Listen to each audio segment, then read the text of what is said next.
कल हम ज़रा एक्सेप्शन हैंडलिंग देख रहे थे। आज भी हम थोड़ा पाइथन से रिलेटेड कुछ कॉन्सेप्ट्स को समझने की कोशिश करेंगे। तो यहाँ पर मैं एक नई नोटबुक बना रहा हूँ और अभी तक जो हमने अंडरस्टैंड किया है बाय यूजिंग पाइथन, उसको ज़रा अंडरस्टैंड मज़ीद प्रैक्टिस करने की कोशिश करेंगे। अभी मैं जो है वो आपके सामने एक सिंपल चीज़ जो है वो करने जा रहा हूँ, वो है सर्चिंग। सर्चिंग किस तरीके से की जा सकती है। सर्चिंग एक प्रॉब्लम है जो कि बहुत फ्रीक्वेंटली सॉफ्टवेयर के अंदर परफॉर्म की जाती है। यानी अगर आपको कुछ नंबर्स गिवन हो तो उनमें से कोई चीज़ आप ढूंढें। मिसाल के तौर पे मेरे पास एक लिस्ट है, ठीक है, इसको मैं कह देता हूँ लिस्ट 1 और इसमें कुछ डेटा मौजूद है, नंबर्स मौजूद है।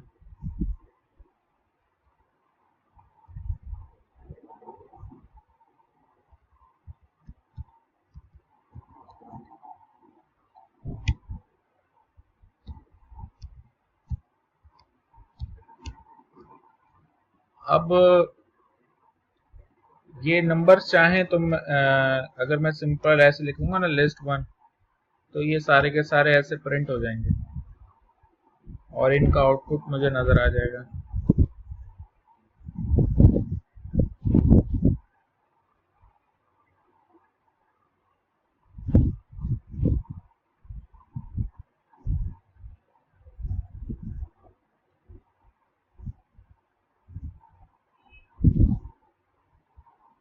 तो अच्छा, अब मैं ये चाह रहा हूँ कि मैं यूज़र से एक नंबर इनपुट लेता हूँ। मैं कहता हूँ जनाब टारगेट, और फिर मैं कहता हूँ इंटीजर, फिर मैं कहता हूँ जनाब इनपुट,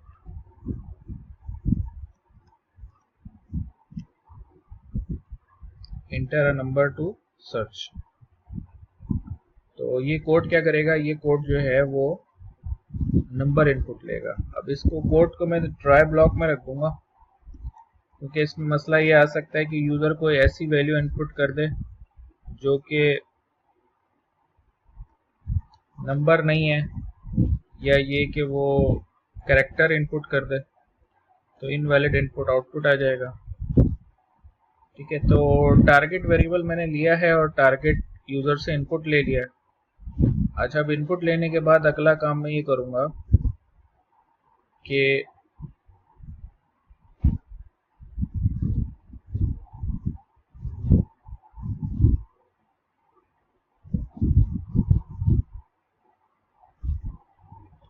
बाय डिफ़ॉल्ट जो टारगेट वेरिएबल है हमारा, उसके अंदर हम 0 रख लेते हैं, या चलें -1 रख लेते हैं।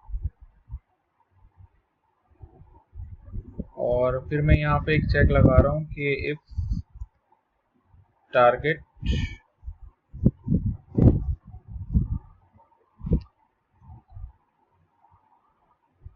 अब टारगेट को मुझे जो है ना वो फाइंड करना है कि वो लिस्ट में है या नहीं है। तो उसका एक तरीका ये होता है कि आप एक लूप चलाते हैं फॉर आई इन रेंज, और ये लूप में कितनी दफ़ा चलाना चाह रहा हूँ, मैं चलाना चाह रहा हूँ जितनी लिस्ट में नंबर ऑफ आइटम है।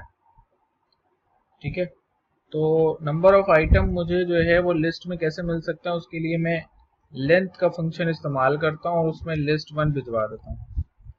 तो अब लिस्ट में जितने भी आइटम है उतने टाइम्स ये लूप चलेगा। फिर मैं करता ये हूँ कि यहाँ पे इफ का ब्लॉक लगाता हूँ और फिर मैं कहता हूँ कि if list I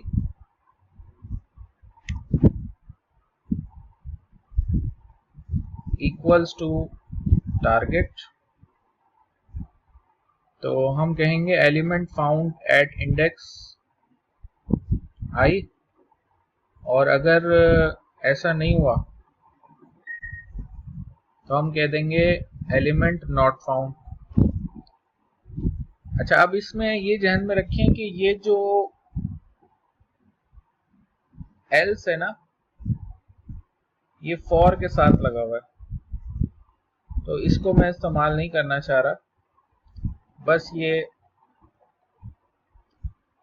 element found at index i, और फिर मैं यहाँ पर एक वेरिएबल बना लेता हूँ इस फाउंड। बाय डिफॉल्ट इसमें फॉल्स रखूंगा।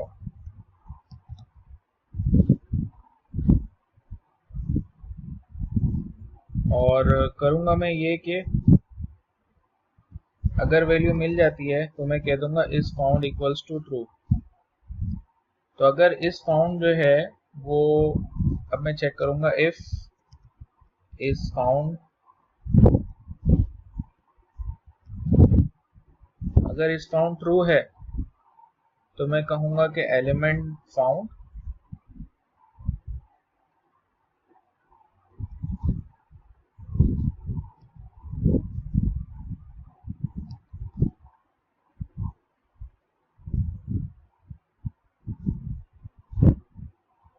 चले।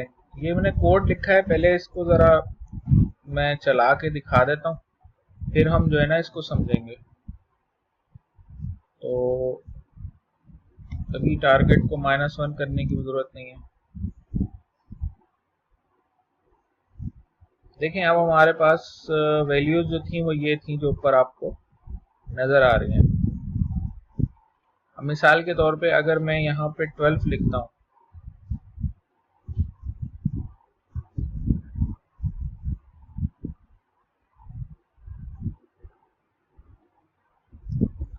तो ये मुझसे कहेगा कि जनाब एलिमेंट फाउंड एट इंडेक्स 1। और अगर मैं कोई और वैल्यू लिखता हूँ जो कि इस लिस्ट में नहीं है,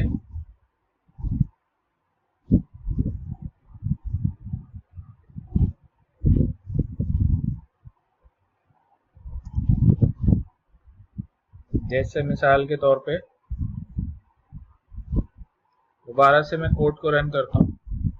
अब ऐसा नंबर जो इस लिस्ट में नहीं है, जैसे कि 66 इसमें नहीं है, तो ये कहेगा कि एलिमेंट नॉट फाउंड।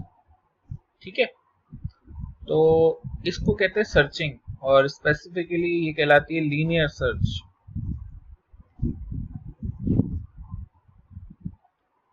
सर्चिंग क्या है कि कुछ नंबर्स है मेरे पास, और उन नंबर्स के अंदर जो है वो मैं ये कर रहा हूँ कि बता रहा हूँ कि जो भी यूजर ने इनपुट किया है वो उसके अंदर है या नहीं है।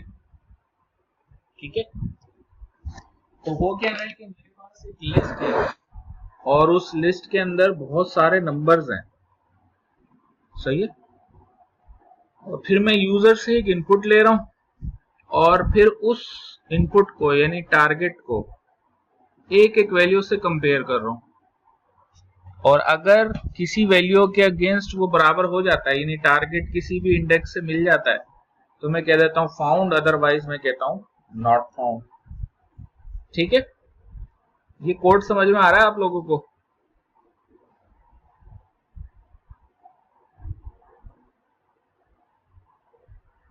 हाँ भाई, इस लीनियर सर्च के अंदर जो है, जो हमने सर्चिंग करी है, तो उसमें ये जो डेटा टाइप हमने ये जो चीज इस्तेमाल करी है ना, that is known as list data type.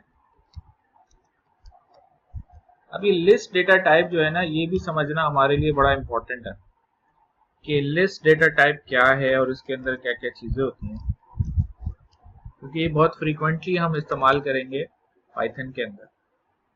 तो लिस्ट डेटा टाइप क्या है कि मिसाल के तौर पे मैं कोई भी एक लिस्ट बनाऊं, जैसे ये मैंने लिस्ट बना दी, सही है, और फिर उसको प्रिंट करवाऊं और उसकी टाइप चेक करूं, तो ये मुझे बताएगा कि ये लिस्ट है और इसकी टाइप list1 है। लिस्ट के हवाले से ये समझ लें कि लिस्ट का मतलब ये होता है कि बहुत सारे वेरिएबल्स को एक साथ मिलाकर मैंने एक कॉम्बिनेशन बना लिया, एक ग्रुप ऑफ एलिमेंट मिलाए हैं तो बना लिया। अब लिस्ट को अगर मैं इस तरह लिखूंगा list1 तो सारी वैल्यूज प्रिंट हो जाएंगी, लेकिन अगर मैं प्रिंट करवा कर ऐसे लिख देता हूं list1 और ब्रैकेट में लिख देता हूँ 0। तो अब ये कहलाता है इसका 0 इंडेक्स, यानी जो पहली वैल्यू होती है वो 0 इंडेक्स पर होती है। तो अगर आप इस तरीके से प्रिंट करवाएंगे तो ये प्रिंट करेगा 10, यानी कि पहली वैल्यू। अगर मैं यहाँ 1 करूंगा तो ये क्या करेगा, प्रिंट कर देगा दूसरी वैल्यू। समझ में आ रही मेरी बात? अब इसके अंदर जो है वो लिस्ट के अंदर प्रॉब्लम ये होती है कि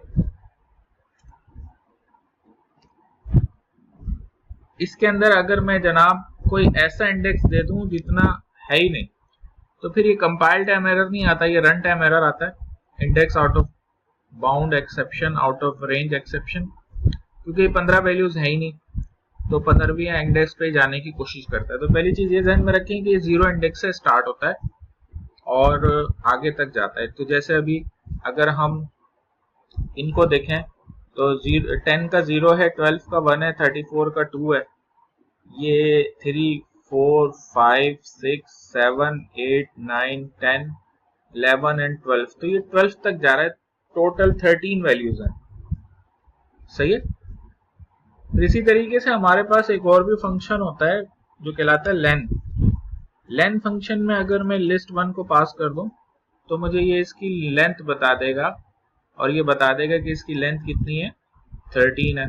सही है। तो अगर मैं मिसाल के तौर पर 12 लिखूंगा तो 12 से मुराद क्या होगा, 12 से मुराद इसकी लास्ट वैल्यू होगी, क्योंकि ये 0 से 12 तक जा रहा है, तो टोटल 13 वैल्यूज हो गए। तो अगर मैं इस लिस्ट के तमाम आइटम्स को नेविगेट करके प्रिंट करवाना चाहता हूं तो मैं फॉर के लूप में बड़ा आराम से करवा सकता हूं। उसका तरीका ये होता है कि मैं फॉर का लूप लगाऊंगा, फॉर आई इन रेंज, और फिर मैं लिखूंगा लेन, और फिर मैंने लिख दिया लिस्ट 1, और फिर आप प्रिंट करवा दें। अच्छा, प्रिंट क्या करवाएंगे आप, प्रिंट करवाएं आप लिस्ट 1, और फिर यहाँ पे लिख दें आई। तो आई की वैल्यू इनिशियली 0 होगी, फिर 1 होगी, फिर 2 होगी, और लेंथ तक जाएगी। ठीक है। तो ये 0 से 13 तक जाएगा और सारी वैल्यूज को प्रिंट करवा देगा। सही है। अगर आप यहाँ पर एक लाइन में प्रिंट करवाना चाह रहे हैं तो एक लाइन में भी प्रिंट करवा सकते हैं।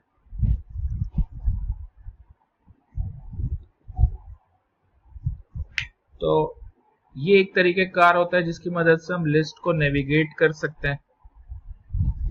अच्छा, फिर इसके अंदर एक बात ये भी समझें आप कि पाइथन के अंदर लिस्ट का नेगेटिव इंडेक्स भी होता है। मिसाल के तौर पे अगर मैं ऐसे लिखूं लिस्ट और लिख दूं -1, तो अब ये जो है ना राइट साइड से शुरू करेगा, यानी 44 से शुरू कर देगा। तो अब ये प्रिंट करेगा 44। ठीक है। यानी लिस्ट का अगर मैं -1 इंडेक्स एक्सेस करता हूं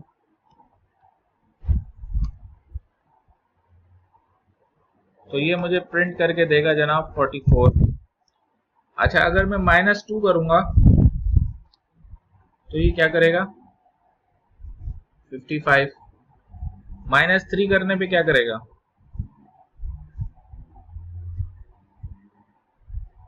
जी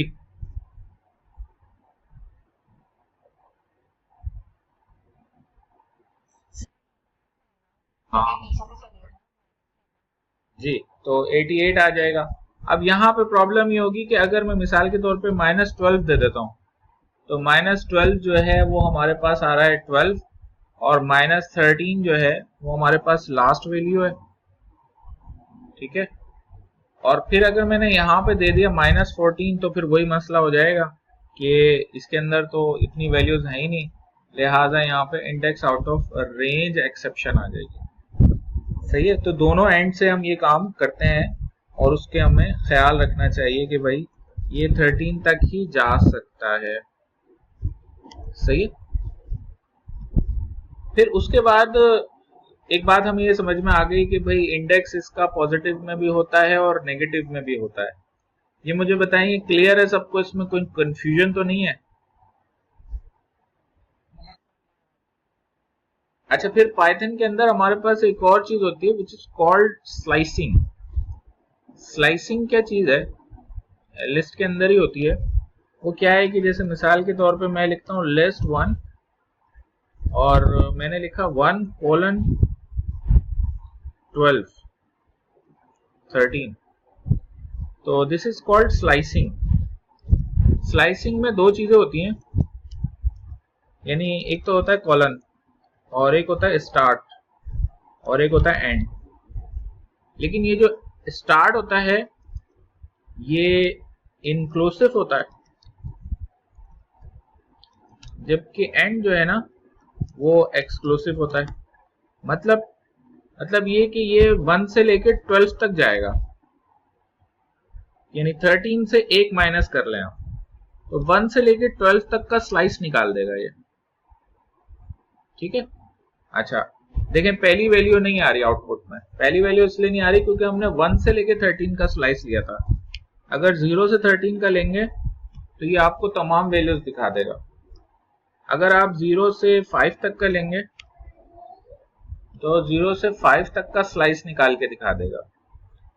ठीक है, और अगर आप 0 to 9 लेंगे तो 0 से 9 का स्लाइस निकाल के दिखा देगा। समझ में आ रही है मेरी बात? इसमें इंटरेस्टिंग होता है कि जब आप जो है वो स्लाइस कुछ इस तरह का निकालना शुरू कर दें, मिसाल के तौर पे आपने कहा लिस्ट 1 और यहाँ पे आपने कह दिया -1 और यहाँ पे आपने कह दिया -12, तो क्या आउटपुट आएगा भाई -1 से -12 का? हाँ भाई,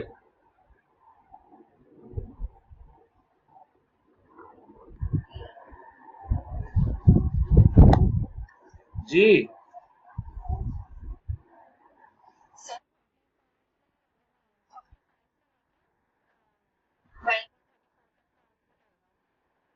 नहीं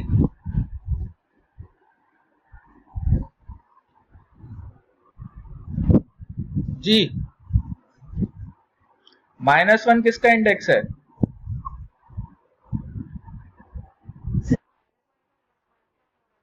नहीं, -1 किस 44 का इंडेक्स है ना, और -12 किसका? जी हाँ, और -12 किसका है? हाँ, अब मसला ये है कि ये यहाँ से स्टार्ट करेगा, लेकिन आप बेशक इसमें स्टार्ट में माइनस दे दें, इसने जाना स्लाइस जो है ना वो लेफ्ट टू राइट ही निकालना है, यानी ये 44 से स्टार्ट करेगा, आगे का नहीं आएगा। आप अगर ये देंगे ना -12 से -1 तो ये वैल्यू आपको निकाल के देगा, यानी 12 से शुरू करेगा और 55 तक जाएगा। मेरी बात समझ में आ रही है? यानी आपने यहाँ कह दिया -13 और यहाँ पे आपने कह दिया 10, तो -13 से -10 तक जाएगा। देखें इस बात को समझें कि अगर मैं यहाँ कहता हूँ 0 से 3, तो 0:3 क्या ला रहा है? 0:3 ला रहा है 10, 12, 34, तो 10 का इंडेक्स 0 भी है और -13 भी है, 12 का इंडेक्स 1 भी है और -12 भी है, 34 का इंडेक्स 2 भी है और -10 भी है, -11 भी है। मेरी बात समझ में आ रही है?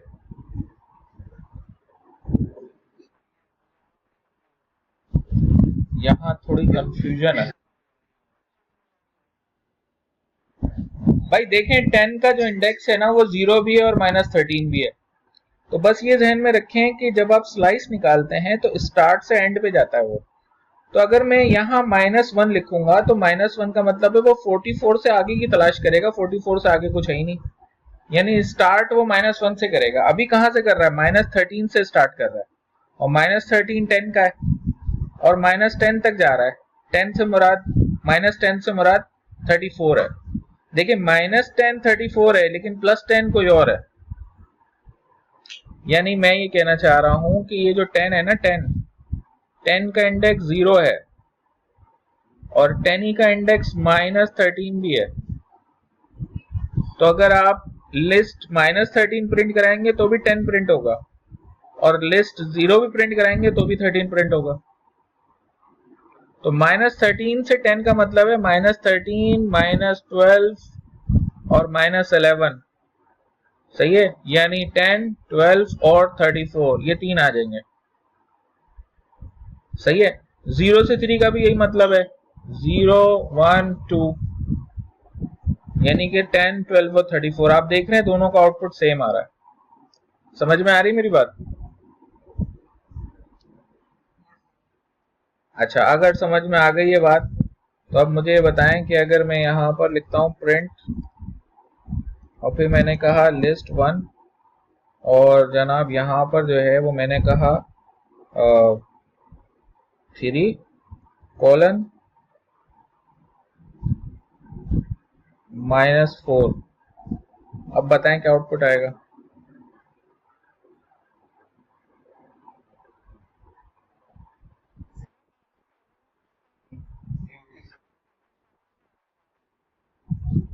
एटी सेवन से कहाँ तक जाएगा? 10 तक।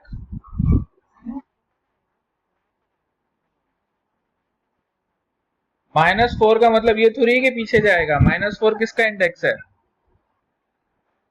9 का है। तो 3 जो है वो इंडेक्स है 87 का और -4 इंडेक्स है 9 का। तो 9 से एक पहले तक यानी 87 से 3 तक जाएगा ये। समझ में आ रही बात? ठीक है। अच्छा, फिर ये स्लाइसिंग के हवाले से ये समझ लें कि अगर मैं मिसाल के तौर पे ऐसे लिखता हूँ प्रिंट, मैंने कहा लिस्ट 1 और फिर इसके अंदर मैंने कहा जनाब ऐसे लिख दिया, कोलन लगा दिया, तो इसका मतलब स्टार्ट शुरू से लेके एंड तक होगा। ये शुरू से लेके एंड तक के लिए इस्तेमाल होता है, यानी सब कुछ ही ले आओ। अब जाहिर है ऐसा स्लाइस तो कोई बनाता ही नहीं है, लिस्ट 1 को ही प्रिंट कर दो, लेकिन ये समझाने के लिए कि अगर आप खाली छोड़ देंगे तो इसका मतलब है कि शुरू से लेके एंड तक लेकर आ जाओ सब कुछ। अच्छा, आप ये कर सकते हैं अलबत्ता यहाँ पे शुरू में खाली छोड़ दें और आगे कोई वैल्यू लिख दें, तो इसका मतलब है 0 से 5 तक ले आओ। बाय डिफॉल्ट स्टार्ट 0 होगा, तो 0 से 5 तक लेकर आ जाएगा ये।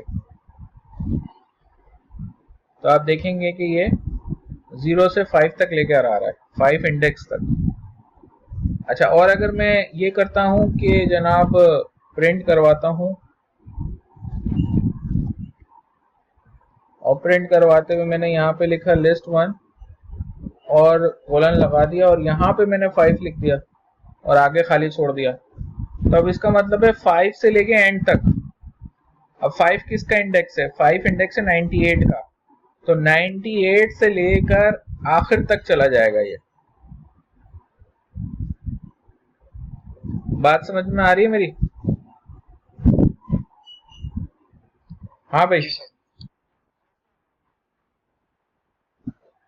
अच्छा जी, तो अब जब ये बात आपको समझ में आ गई है तो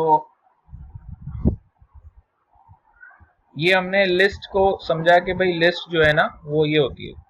तो इसमें जो है ना एक कॉन्सेप्ट समझें जो आगे जाकर हमें थोड़ा सा प्रोग्रामिंग न्यूरल नेटवर्क और एआई में इस्तेमाल करना है, तो वो मैं अभी थोड़ा सा बता देता हूँ। देखें, इस बात को समझें कि पाइथन के अंदर सिंगल वैल्यू जो होती है ना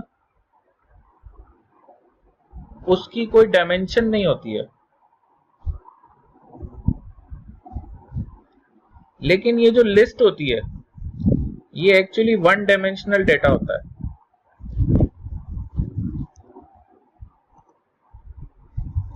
यानी मिसाल के तौर पे अगर मैं लिख देता हूं ना 10, 11, 12, तो इसको हम कहते हैं वन डायमेंशनल लिस्ट। सही है, एक रॉ समझ लें आप इसे। वन डायमेंशन का मुराद ये है कि अगर मैं प्रिंट करवाता हूं वन डायमेंशन और वन डायमेंशन प्रिंट करवाते हुए अब यहां पर ब्रैकेट्स में मैं अगर 0 दूंगा तो क्या प्रिंट होगा? हाँ 10 प्रिंट हो जाएगा। चलें, अब ये बात अगर हमें समझ में आ गई है तो फिर हम जो है वो थोड़ा सा आगे चलते हैं। और अब देखें, मैं 2 डायमेंशनल डेटा बना रहा हूँ, 2 डायमेंशनल लिस्ट। तो 2 डायमेंशन लिस्ट कैसे बनती है? 2 डायमेंशन लिस्ट बनाने का तरीका ये है कि 2 डायमेंशन जो होती है ना, वो होती है combination of more than one और more than one dimensional list. यानी कि मैं 2 वन डायमेंशनल लिस्ट को मिला दूं तो ये बन जाएगी एक 2 डायमेंशनल लिस्ट। क्या बन जाएगी? 2 डायमेंशनल लिस्ट। आप इसको प्रिंट करवा के चेक करें अगर, तो ये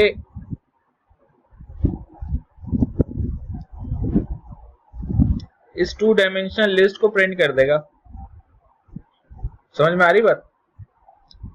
तो ये जो 2 डायमेंशनल होती है, काइंड ऑफ ए मैट्रिक्स समझ लें आप इसे। मैट्रिक्स का अगर आपको कॉन्सेप्ट है तो मैट्रिक्स एक 2 डायमेंशनल डेटा होता है जिसके अंदर हमारे पास मोर देन 1 रॉज होती हैं और मल्टीपल कॉलम्स हो सकते हैं।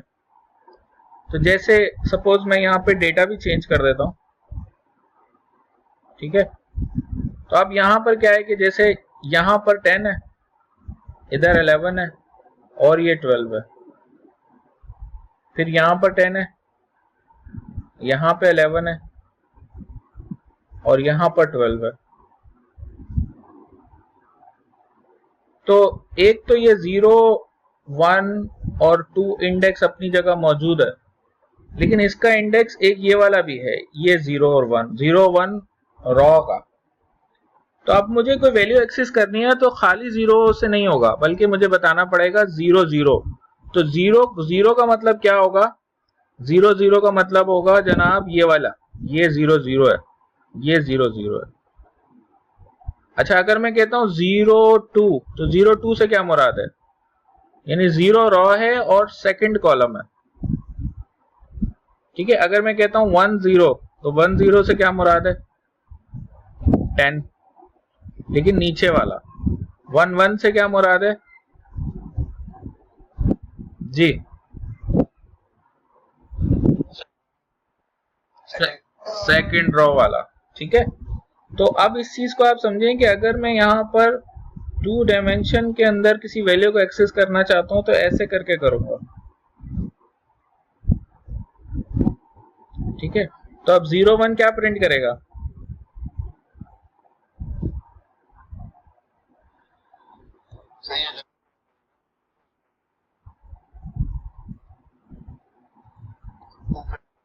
अब 2 प्रिंट कर देगा, ठीक है। और अगर मैं 1 1 करूंगा तो 11 प्रिंट कर देगा। और अगर मैं ये करता हूं कि सिर्फ 1 प्रिंट कर दूं तो अब क्या होगा?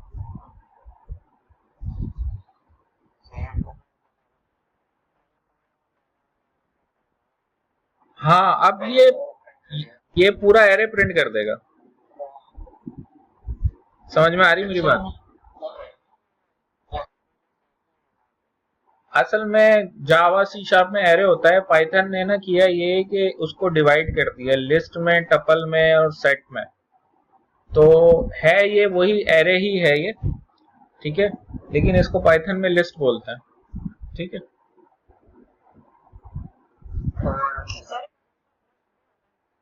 ये लिस्ट ऑफ लिस्ट ही तो है। ये 2 लिस्ट मिलकर एक 2 डायमेंशनल लिस्ट बना रहे हैं।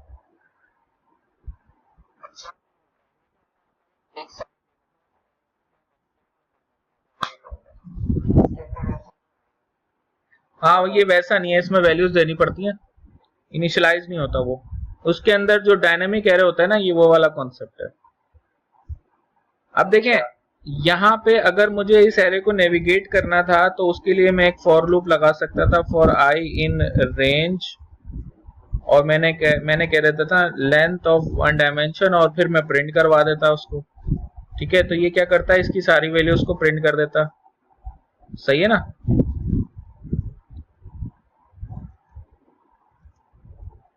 वन डायमेंशन की बात कर रहा हूं मैं।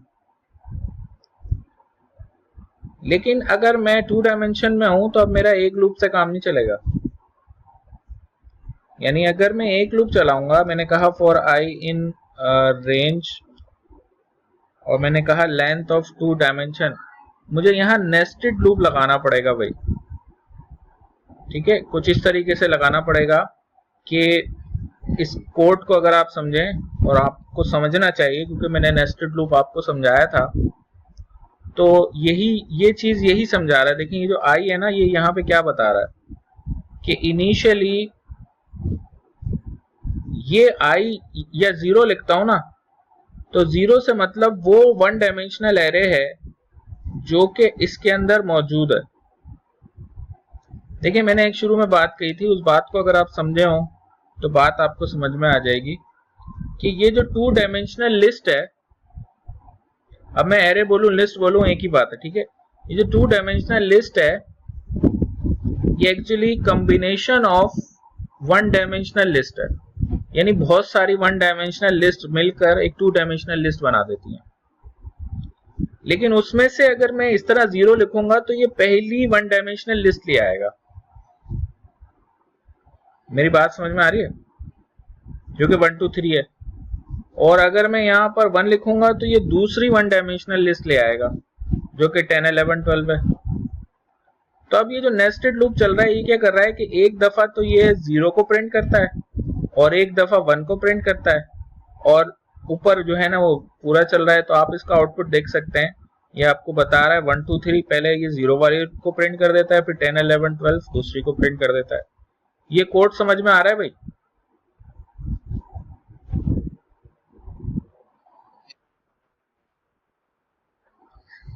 समझा तो रहा हूं, मैं पूछ रहा हूं आपकी समझ में आ रहा है?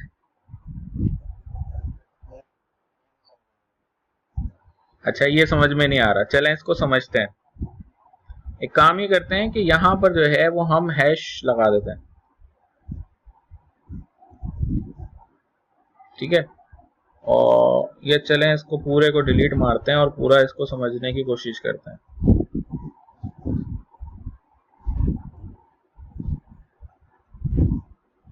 देखें टू डायमेंशनल बनाया ना मैंने, तो पहली बात तो आप ये समझ लें कि ये जो टू डायमेंशनल हमारे पास एरे है,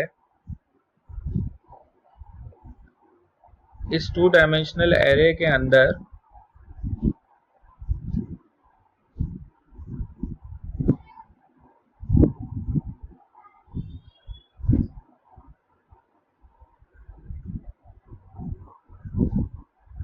किस हिसाब से डेटा पड़ा हुआ है।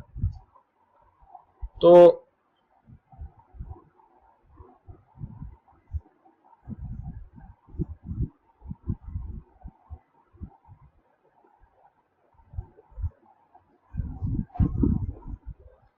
इसके अंदर सिनेरियो ये है कि हमारे पास एक जो है ना वो वन डायमेंशनल एरे है जिसके अंदर 3 वैल्यूज हैं। ठीक है, एक वैल्यू है जनाब 1, एक वैल्यू है 2, एक वैल्यू है 3, और ये इसका इंडेक्स है 0 1 एंड 2। ठीक हो गया? अच्छा, अब हमारे पास जनाब एक और नीचे जो है ना एक और एरे है, ये भी एक वन डायमेंशनल एरे है। इसमें 2 वैल्यूज हैं, 3 वैल्यूज हैं सॉरी। इसमें है 10 11 और 12। अच्छा, अब इन दोनों को अगर मैं मिला दूं तो फिर मैं इसको कहता हूं 0 एरे और इसको कहता हूं 1 एरे। सही है? तो 0 से मुराद ये पूरा 0 है। ये जो है ना ये पूरा 0 है, और वन से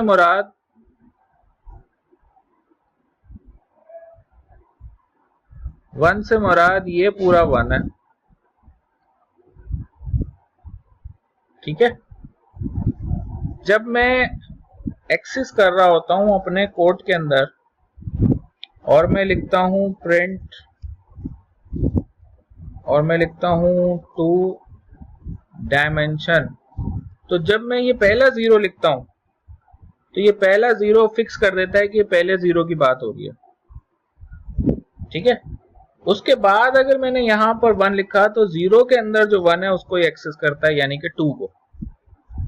बात समझ में आ रही है? अच्छा, अब अगर मैं यहां पर एक लूप लगाता हूं और वो मैं कुछ इस तरीके से लगाता हूं, फॉर जे इन रेंज, और मैंने लिखा लेन और अंदर मैंने लिख दिया टू डायमेंशन,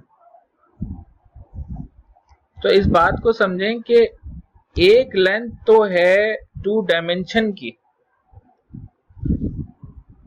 और जैसे यहां पर अगर आप ऊपर आके चेक करेंगे ना, तो ये जो वन डायमेंशनल एरे था मेरे पास, यहां पर अगर मैं length of one dimension check करता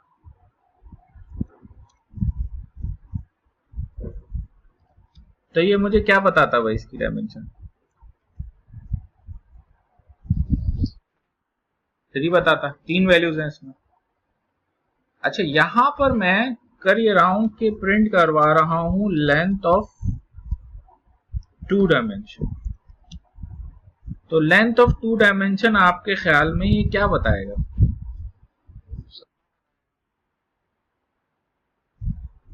अच्छा चले चेक करते हैं, ये तो एरर दे रहा है,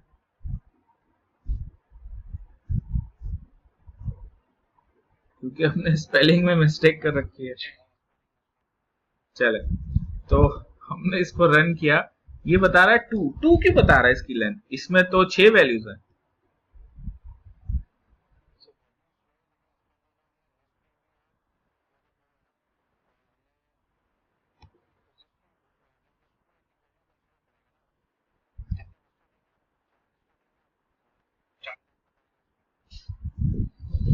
देखें, इस चीज को आप इस तरह समझें कि जब मेरे पास कोई बिल्डिंग होती है तो बिल्डिंग को देख के मैं सब बताता हूं कि इसके अंदर 12 फ्लोर है, लेकिन जब मैं किसी फ्लोर में चले जाता हूं तो वहां जाके कहता हूं कि इसमें इतने कमरे हैं।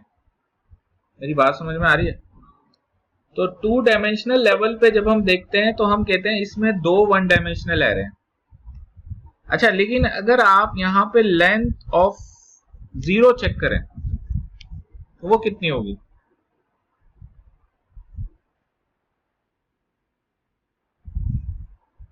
जी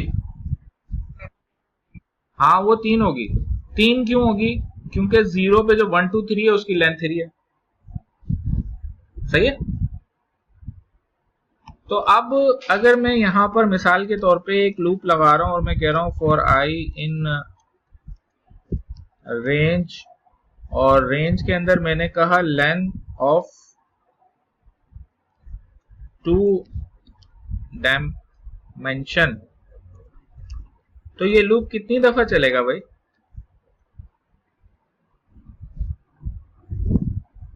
हाँ भाई,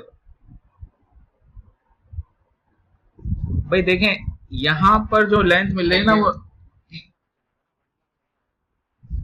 अभी आपने बताया कि ये इसकी अगर मैं लेंथ ऑफ टू डायमेंशन करता हूं तो वो 2 देता है, ये 2 दफा चलेगा, ठीक है। तो ये 2 दफा चलेगा, तो इसके अंदर जो है वो अगर मैं प्रिंट करवाता हूं मिसाल के तौर पे, तो मैं ये कर सकता हूं कि टू डायमेंशन आई को प्रिंट करवाऊं ज्यादा से ज्यादा। तो पहली दफा ये 0 को प्रिंट कर देगा और दूसरी दफा जो है वो 1 को प्रिंट कर देगा, तो आपको दोनों प्रिंट होते हुए नजर आएंगे।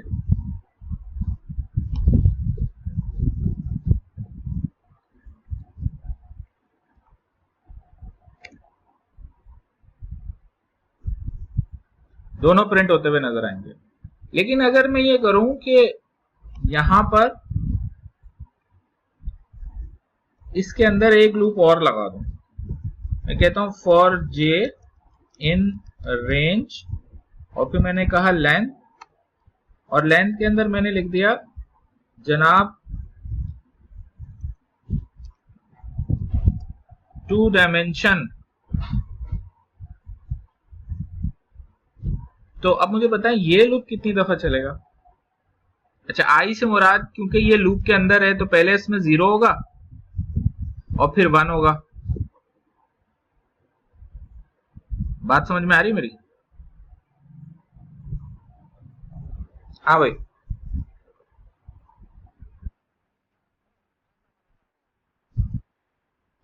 अब इसके अंदर अगर मैं लिखता हूं जनाब, तो अब देखें दो वेरिएबल इस्तेमाल किए। तो पहली दफा जब ये लूप चल रहा होगा तो आई में 0 होगा, जे में भी 0 होगा, तो ये 0 0 प्रिंट कर देगा।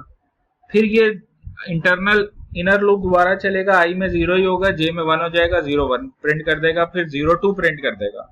फिर ये इनर खत्म होगा, ये ऊपर आएगा और आई की वैल्यू 1 हो जाएगी, तो फिर ये 1 0 1 1 और 1 2 प्रिंट करेगा। तो आप देखेंगे कि ये सारी वैल्यूज प्रिंट कर देगा।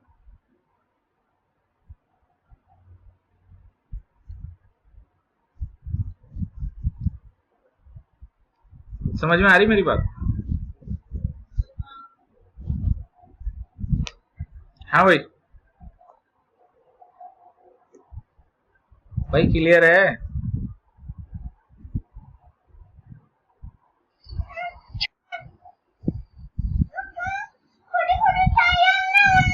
चले, मेरा ख्याल है इसको इतने